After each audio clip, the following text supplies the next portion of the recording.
On today's show, treasure hunting.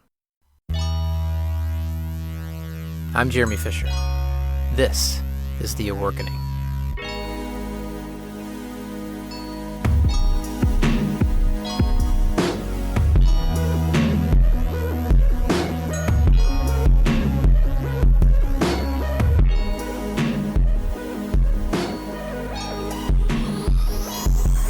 I was 13 years old. The heat from the sun made beads of sweat swell up just below my hairline, and the air smelled of stale linens and dusty books. My stepfather, my mother, and I were at a flea market in Tennessee, more than 2 hours away from my childhood home. What would compel us to drive 2 hours away just to go to a flea market? Treasure hunting. What kind of treasure? Beanie Babies. In the late 90s, Beanie Babies were all the craze.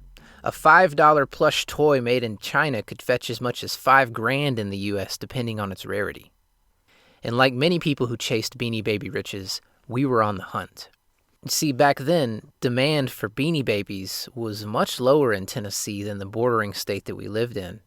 And we could buy Beanie Babies for 70 cents on the dollar and resell them for full retail back in our North Carolina flea market. One sunny Saturday, we struck gold.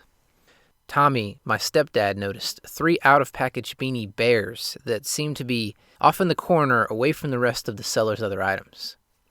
They looked like some kind of off-brand Beanie Babies, none that we had seen before. Yet all 3 had the signature heart-shaped tie label attached to their ears. Now, we hadn't seen anything like this before, and we didn't have the internet to look up what they were, but we asked the seller what they'd be willing to sell them for. The seller said $10 each, which was the price for an average no-name Beanie Baby at the time. So we bought all 3 of the bears and went on with our search. After arriving back to our home state, we used our Beanie Baby seller's book to look up our newly purchased bears. We were all shocked to find out that without realizing it, we had purchased 3 first-generation original face tie Beanie Bears, each valued at over $700. Tommy easily found a buyer for all 3 bears and grossed a clean profit of over $2,000. I couldn't believe it. $2,000 to a 13-year-old Jeremy might as well have been $1 million. And from that moment on, I became a deal junkie. My entire life, I've always been someone who loves to find deals. It's one of my favorite things to do. And some would say I'm addicted to it. I've flipped cars, I've flipped bikes, I've flipped furniture, I've even flipped women's shoes. And over the years, I've made decent money flipping items. But compared to some flippers, I'm just a small-scale amateur. Everybody loves free stuff, correct? Well, let me show you guys how I get free stuff, as long as you're willing to get a little bit dirty. Let's do this. That's Pete, also known as the Craigslist Hunter. Pete makes a full-time, healthy income buying and selling just about anything. He goes to thrift shops like Goodwill, private thrift stores, flea markets, estate sales, and even dumpster dives to find products that he can sell online for huge profits. Like $5. This was crazy, like $10. Same thing with this, $10. Full box of this stuff, all brand new. Probably good $100 right here, easy, if not more. More and more people are beginning to flip items for a living.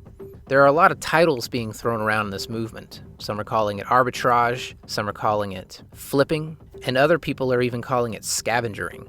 There's even a popular Scavenger Life podcast that you can find at scavengerlife.com. Pete's YouTube channel, at the Craigslist Hunter, breaks down how someone can actually make a good living as a full-time flipper. How good of a living? How about 6 figures?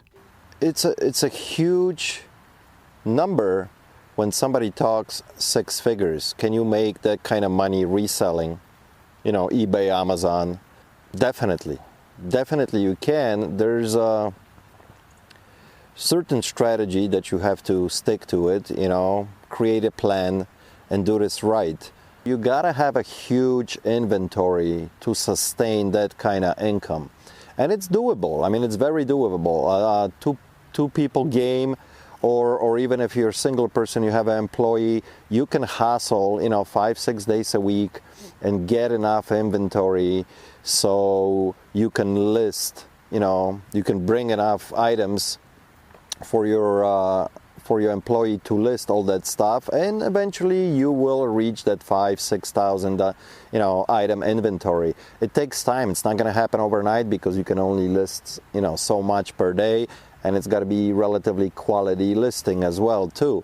So a year or 2 years, that's what it might take for you to reach that kind of inventory, but it's definitely doable. Now, what kind of things are these people flipping? Sure, I've done crazy things like bikes and shoes, but are there certain products that are actually better for flipping than others? I buy all kinds of stuff, from antiques to collectibles to electronics to some interesting clothing to vintage stuff. Anything that I can make good money on it, I will go after it. And what did Pete say about how someone can get started? At the beginning, no matter which system you're going to pick, you're going to have to grind it out. It's not going to happen overnight. People watch all these YouTube videos and they think, that this is a super easy gig, that, you in and you out, you're making a ton of money. Especially all that talk about fourth quarter, with Amazon game, all that arbitrage.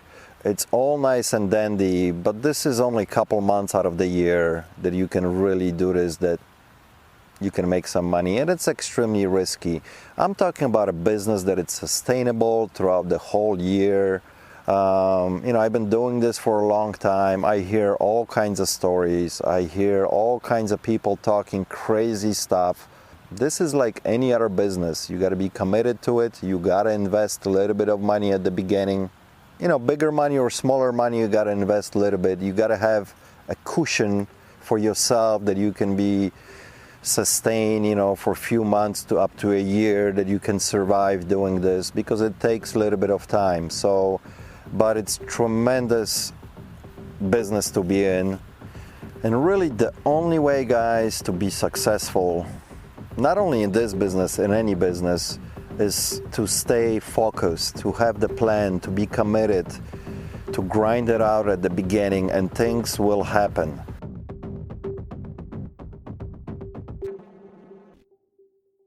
One of the things that I found on this particular topic on making an interesting income from flipping items, or arbitrage, or whatever you want to call it, was finding people in a community that are already doing this so that you can find out how they're doing it. One of the invaluable free resources for people that are flipping is the flipping subreddit on reddit.com. Reddit has several forums dedicated to interesting sources of income, and one of the most interesting is the flipping subreddit. Newbies can ask questions, learn from other flippers, and find out what it takes to make a living buying low and selling high. Reading other people's questions and seeing the discussions can help you learn the practical steps to actually flipping for a living if this is something that you're interested in pursuing.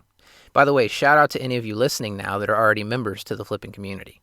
Scavenger Life also has forums dedicated to these types of discussions, as well as picking profits.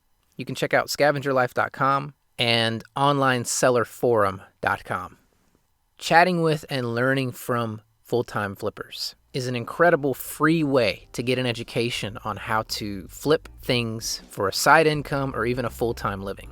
Speaking from someone who is a deal junkie, I gotta say, getting paid to hunt for deals sounds like a pretty sweet gig. Doesn't mean that it's easy, and there's a lot of work that goes into it, but it's a type of work that was not as easily accessible 10 or 20 years ago. It's just another interesting way to make a living in the world of the Aworkening. And if you're a deal junkie like me, flipping for a living might just be a good way to get your fix.